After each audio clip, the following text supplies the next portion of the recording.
बीते 9 सालों में प्रधानमंत्री नरेंद्र मोदी ने इस देश का जो मॉडर्नीकरण किया है, उसकी सच्चाई उन्होंने जिस दिन सदन में खोली थी, उस दिन ही नरेंद्र मोदी को ये लगने लग गया था कि अब तो कुछ ना कुछ करना पड़ेगा हमें। लेकिन एक बात याद रख लेना नरेंद्र मोदी जी, हम सर कटा सकते हैं लेकिन सर झुका सकते नहीं। हम अपनी आज़ादी को हरगिज मिटा सकते नहीं। राहुल गांधी को आप संसद से तो डिस्क्वालीफाई कर दोगे, सड़क से कैसे डिस्क्वालीफाई करोगे? संसद तो म्यूट कर दोगे, सड़क कैसे म्यूट करोगे?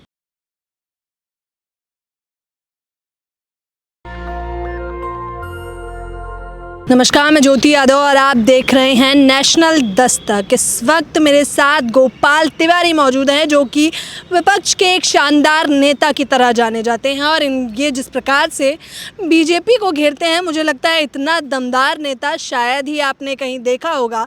सीधे बातचीत करूंगी क्योंकि कोर्ट का जो फैसला आया वो तो विपक्ष के खिलाफ ही दिखा, और कहीं ना कहीं अब बताया जा रहा है कि राहुल गांधी तो लगता है 2024 के चुनाव तक नहीं लड़ पाएंगे। सीधी बात करूंगी, क्या कहेंगे गोपाल? देखिए, सत्य को परेशान किया जा सकता है किंतु पराजित नहीं किया जा सकता है। और पूरा देश जानता है कि राहुल गांधी उस परिवार से आते हैं जो परिवार हमेशा सत्य के साथ खड़ा रहा, असत्य के खिलाफ सदैव उसने लड़ाई लड़ी है। भारतीय जनता पार्टी एक ऐसे मामले को खींचने का काम कर रही है जो झूठ की बुनियाद पर खड़ा हुआ है। अगर जितना भी मर्जी उसकी तह में आप घुस जाइए, और ये देश भी जानता है कि एक झूठा मामला सिर्फ इसलिए तैयार किया गया क्योंकि राहुल गांधी जी ने संसद के अंदर खड़े होकर के बेखौफ होते हुए अडानी पे सवाल पूछ लिए। 20,000 करोड़ रुपए अडानी की कंपनियों में कहाँ से आए, किसके हैं, ये सवाल जब पूछ लिए, उन्होंने एक तस्वीर दिखा दी इस देश की साहब की मोदी के साथ में। अर्थात बीते 9 सालों में प्रधानमंत्री नरेंद्र मोदी ने इस देश का जो मॉडर्नीकरण किया है, उसकी सच्चाई उन्होंने जिस दिन सदन में खोली थी, उस दिन ही नरेंद्र मोदी को ये लगने लग गया था कि अब तो कुछ ना कुछ करना पड़ेगा हमें, चाहे कुछ भी करना पड़े। लोकतंत्र की हत्या करनी पड़ेगी, कर देंगे हम। झूठे केस लगाने पड़ेंगे, लगा देंगे हम। संसद सदस्यता रद्द करनी पड़ेगी, हम रद्द कर देंगे। लेकिन आपने राहुल गांधी की सांसदी तो छीन ली, उनका पद तो छीन लिया, लेकिन कद नहीं छीन पाए।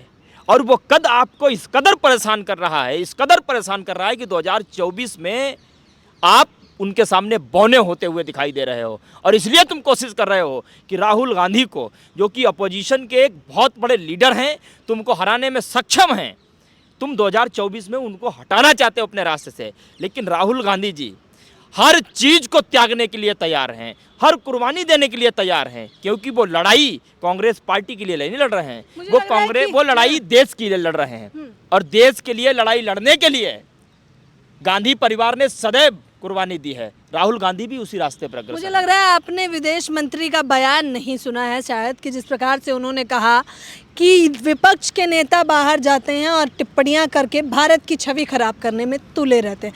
ये सीधा निशाना राहुल गांधी पे था। शायद एक कोई शख्स था जो कैरिबियाई देश में जाकर के ये कह रहा था कि 2014 से पहले हिंदुस्तान में पैदा होना बड़े दुर्भाग्य की बात थी, शर्म आती थी हमको। वो तो उन्नति गिना रहे थे कि 2014 शायद क्या था, नरेंद्र मोदी टाइप नाम था कुछ। आज वो नरेंद्र मोदी यही तो नहीं है नरेंद्र मोदी जो प्रधानमंत्री है आज देश के। क्या गजब बात करते हो। जिस परिपाटी की परंपरा की शुरुआत आपने की और आप उसका ठीकरा दूसरे के ऊपर फोड़ना चाहते हैं। लेकिन एक बात याद रख लेना नरेंद्र मोदी जी, हम सर कटा सकते हैं लेकिन सर झुका सकते नहीं। हम अपनी आज़ादी को हरगिज मिटा सकते नहीं। ये इतनी आसानी से देश नहीं बना है, इतनी आसानी से देश का लोकतंत्र नहीं बना है, इतनी आसानी से देश को संविधान नहीं मिला है जिसका तुम दुरुपयोग करने की कोशिश करो। कितनी भी कोशिश कर लो, कितना भी रोकने का प्रयास कर लो, लेकिन हम रुकने वाले नहीं हैं। कर्नाटक में इस देश की जनता ने राहुल गांधी को जो आशीर्वाद दिया, कर्नाटक की जनता ने अपना मत दिया, और वो मत ही नरेंद्र मोदी के पैरों तले से उनकी राजनीतिक जमीन को खिसकाने में जब पूरी तरीके से वो तैयार हो गया, तब उनको डर लगने लग गया। आज कोर्ट का फैसला आया है, एकल पीठ का फैसला आया है, कोई बात नहीं, हम उसका स्वागत करते हैं। हमें सुप्रीम कोर्ट पर भरोसा है।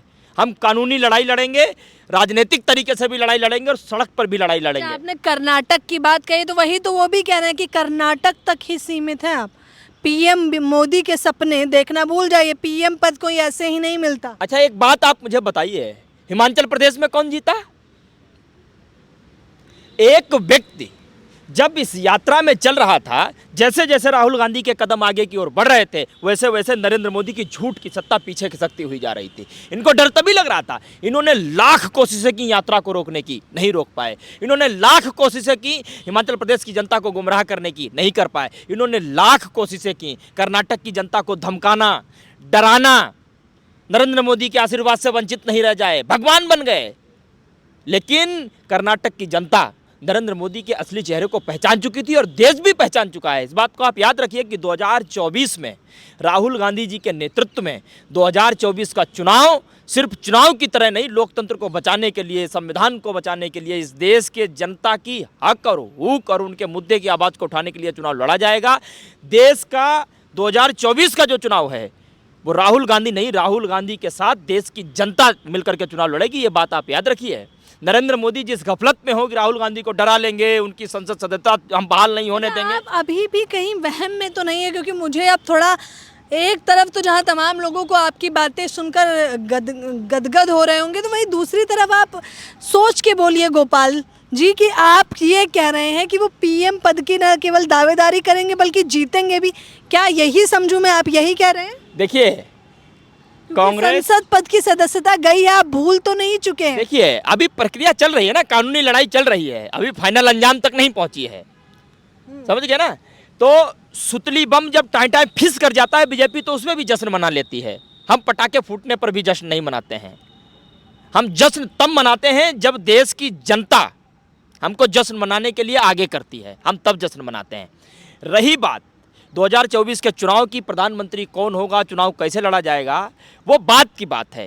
कांग्रेस पार्टी में वन मैन आर्मी शो नहीं है ज्योति जी, ये सिर्फ बीजेपी में है। बीजेपी में नरेंद्र मोदी को हटा दो, बीजेपी खत्म, टाई टाई फुस। अच्छा, तो आप मानते हैं कि वो इतने ताकतवर है, नहीं, पूरी सत्ता चला रहे हैं? ये बात तो नरेंद्र मोदी जी मानते हैं कि राहुल गांधी इतने ताकतवर हैं कि अगर राहुल गांधी को आप किसी तरीके से 2024 के चुनाव से आप हटा दीजिए, उनकी संसद सदस्यता बहाल मत होने दीजिए, चाहे लोकतंत्र का गला घोटना पड़े, चाहे न्यायपालिका का गला घोटना पड़े, कुछ भी करना पड़े, राहुल गांधी को अगर आप हटाने में सक्षम हुए तो ही हम चुनाव जीत पाएंगे, देश की जनता को तो ही बरगला पाएंगे। क्योंकि एक व्यक्ति जानता है, साहब जानते हैं, हम जितनी नफरत बोने में सफल हुए हैं 9 सालों में, इस व्यक्ति ने मात्र 4080 किलोमीटर की 14 राज्यों का सफर करके देश में मोहब्बत ही मोहब्बत बो दी, प्रेम ही प्रेम बांट दिया। अब लोग नफरत को भूलने लगे धीरे धीरे। अब जब नफरत को भूलने लगे तो राहुल गांधी के साथ हो लिए लोग, देश के साथ हो लिए लोग, और देश को तोड़ने वालों के खिलाफ हो लिए लोग, देश में नफरत बोने वालों के खिलाफ हो लिए। इसी बात से तो नरेंद्र मोदी को दिक्कत है,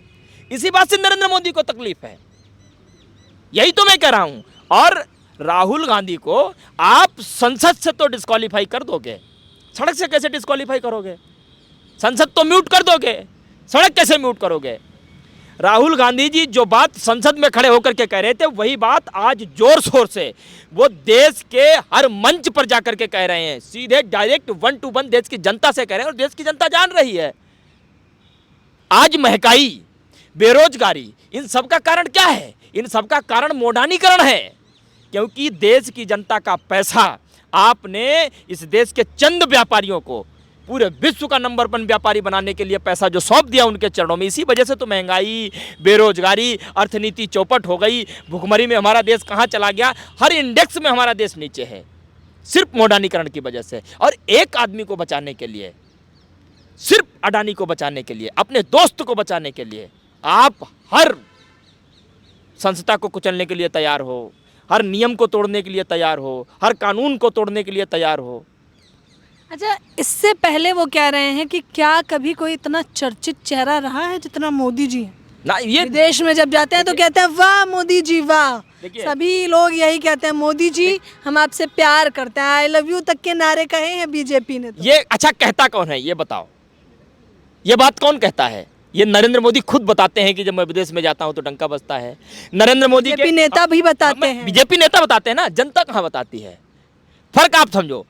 ये जब विदेश जाते हैं तो या तो मोदी जी बताते हैं या तो मोदी जी के नेता बताते हैं, लेकिन राहुल गांधी जी जब विदेश जाते हैं तो राहुल गांधी जी नहीं बताते हैं, कांग्रेस का प्रवक्ता नहीं बताता, देश की जनता बताती है कि राहुल गांधी का फिगर कितना बड़ा है, किस तरीके से जय जयकार होती। राहुल गांधी एक शब्द आज बोलते हैं तो 18-18 घंटे काम करने वाला प्रधानमंत्री 24 घंटे सो नहीं पाता है।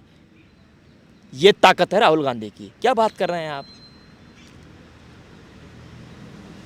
अच्छा, गोपाल तिवारी से मैं जब भी बात करती हूँ वैसे एक प्रवक्ता के रूप में तो ये शानदार बोलते भी हैं, लेकिन जिस प्रकार से मुद्दों को रखते हैं और मुस्कुरा कर वो कटाक्ष करने का अंदाज़ मुझे बहुत अनोखा लगता है। साफ तौर पर एक बार फिर से इनका कहना है कि भले ही आज कोर्ट से बड़ा फैसला ना आया हो इनके लिए, लेकिन ये लोग यहाँ डरने और झुकने वाले तो बिल्कुल नहीं है, क्योंकि ये मामला तो अब आगे कोर्ट तक भी जाएगा, क्योंकि यहाँ तो नहीं थमेंगे। 2024 की तैयारी को लेकर भी रणनीतियाँ आपको साफ तौर पर मैंने साझा की। फिलहाल हमसे बातचीत करने के लिए आपका बेहद शुक्रिया। बहुत बहुत धन्यवाद। कैमरा पर्सन तौहिद के साथ ज्योति यादव, नेशनल दस्तक। नेशनल दस्तक की आपसे गुजारिश है कि अगर इसको बचाना चाहते हैं तो नेशनल दस्तक को सब्सक्राइब करने के लिए रेड कलर के सब्सक्राइब बटन को दबाएं, फिर बेल आइकन की घंटी दबाएं। नेशनल दस्तक को बचाने के लिए बहुत जरूरी है कि हर खबर को शेयर करें, लाइक करें, कमेंट जरूर करें।